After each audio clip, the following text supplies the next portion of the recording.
جنات کی پروٹیکشن کے لیے کون کون سے اعمال بتائے گئے ہیں قرآن پاک میں یا حدیث میں؟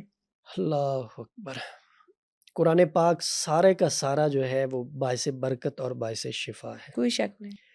جادو جنات کے مسائل ہیں تو سورہ بقرہ کی تلاوت کی جائے اور سنی جائے، گھر میں چلائی جائے، اس سے اللہ فضل فرماتے ہیں۔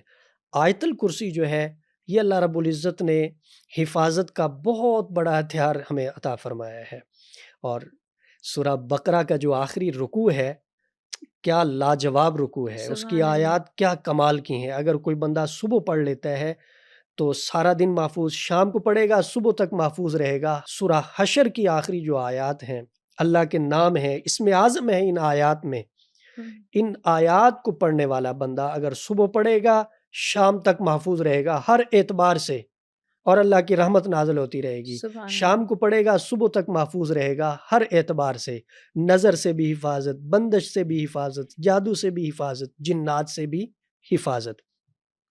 اور جو حضور علیہ السلام کا معمول تھا آخری 2 صورتوں والا کہ آپ پڑھ کے ہاتھوں پہ پھونک لگا کے پورے جسم پہ پھیر کے سویا کرتے تھے، معمول بنا لیا جائے، کوئی بھی چیز آپ کے قریب نہیں آئے گی۔ اور یہ جو کہا جاتا ہے کہ اگر بتی جلائی جائے تب نہیں جنات آتے، یا کچھ اسپیسیفک خوشبو لگائی جائے تب نہیں جنات آتے؟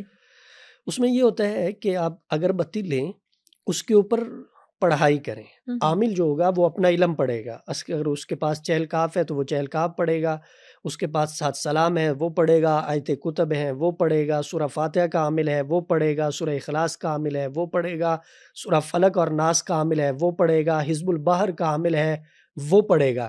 جو بھی عمل اس کے پاس ہے وہ اپنا عمل اس کے اوپر پڑھے گا جس پہ اسے عبور قوت حاصل ہے، پڑھنے کے بعد وہ حکم لگائے گا۔ تو جس گھر میں جنات ہیں اس گھر میں اس اگربتی کو جلایا جائے تو جنات وہاں سے چلے جاتے ہیں۔ خوشبو پہ اگر وہ کر کے دیتا ہے، بخور پہ کر کے دیتا ہے تو اس کو گھر میں جلانے سے، لگانے سے وہاں سے بھی صفایا ہو جائے گا جنات کا۔ اچھا، کسی صحابی کا جنات سے ریلیٹڈ کوئی واقعہ سنا سکتے ہیں؟ جی، صحابہ کے بہت سارے واقعات ہیں جنات کے ریلیٹڈ۔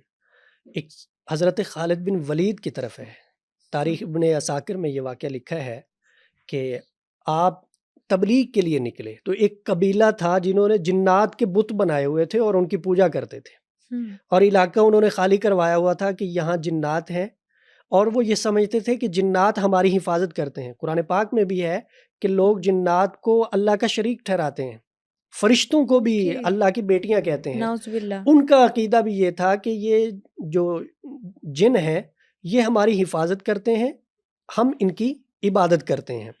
حضرت خالد بن ولید کو پتہ چلا تو حضرت خالد بن ولید رضی اللہ تعالیٰ نے معوذتین پڑھے، آیت الکرسی پڑھی، گھوڑے پہ سوار ہوئے اور اس میدان میں نکل گئے۔ اور یہ بڑی ایک عجیب بات تھی، اب بھی ہوتا ہے، اس بہت ساری جگہ ایسی ہیں مختص کی ہوتی ہیں کمزور عقیدے والوں نے کہ اس جگہ جائیں گے تو یہ ہو جائے گا، اس جگہ جائیں گے تو یہ ہو جائے گا۔ ہم چھوٹے ہوتے تھے تو ہمارے گاؤں میں یہ تھا کہ قبرستان میں ایک درخت تھا، اگر کسی نے اس کی ٹہنی توڑ لی نا تو اس کی ٹانگ ٹوٹ جائے گی،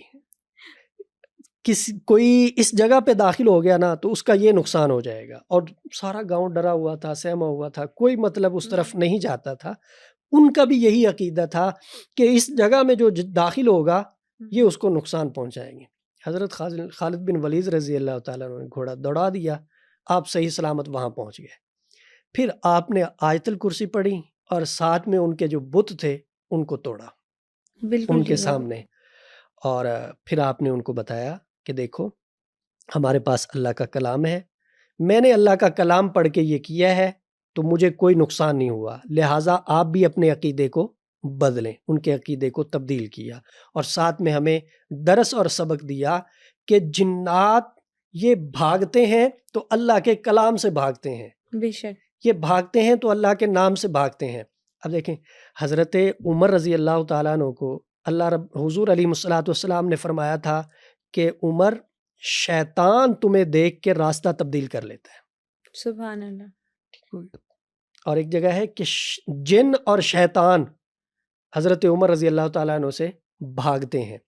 کیوں بھاگتے ہیں؟